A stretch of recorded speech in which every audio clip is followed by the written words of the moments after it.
Hey there, Nauber here. Let's dive into a question that might just blow your Batcape off. What if Batman spent his fortune on therapy instead of all those fancy gadgets? Imagine a Bruce Wayne who simply embraces his fears with a cup of herbal tea. But where's the fun in that, right? So today, we're exploring a series that challenges whether technology truly needs a new heroine or if Tony Stark's legacy is already more than enough, even from beyond the grave. Now, why did Disney drop 3 episodes at once? It's like a buffet of storytelling designed to hook you by episode 3. It's akin to getting a spoiler in the middle of a Tarantino flick and still being pumped for the ending. That first episode might feel like reading an instruction manual in Klingon, but trust me, they knew you'd hang in there if they dangled the promise of excitement just around the corner. Let's chat about Riri Williams, shall we?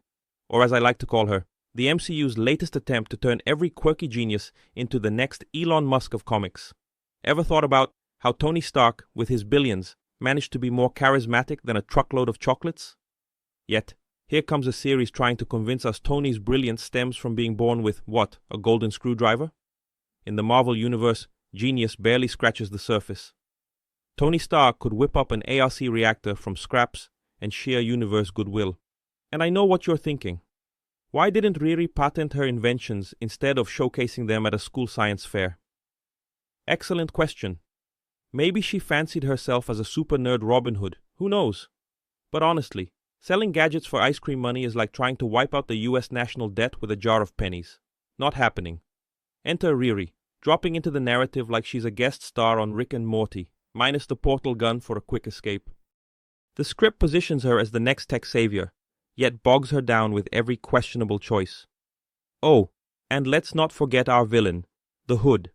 On paper, he should strike fear into even Thanos. But on screen, he looks like he just strolled out of a late-night philosophical debate on whether Neo is really the one or just a lucky hacker. As if that's not enough to process, Magic waltzes in with the grand mention of Mephisto, an Easter egg so subtle you need subtitles and a demonology dictionary to catch it.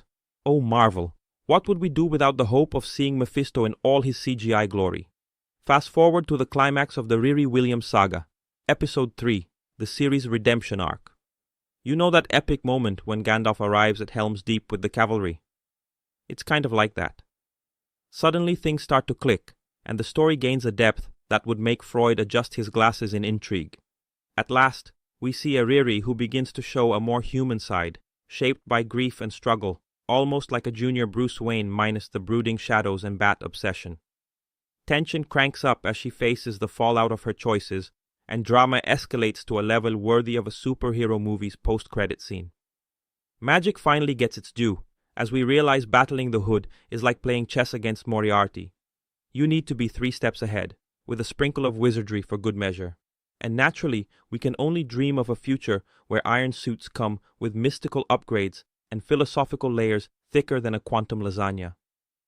Will Riri truly transcend Tony Stark's legacy or fade into the background of side characters? Only time will tell. So, fellow nerds, if you enjoyed this ride, drop a Feynman abducted me in the comments below. And if you didn't, I can only assume you're a cloning experiment gone awry, like melding the minds of Socrates and Elon Musk. Until our next absurdly nerdy expedition through the universe, I'm out.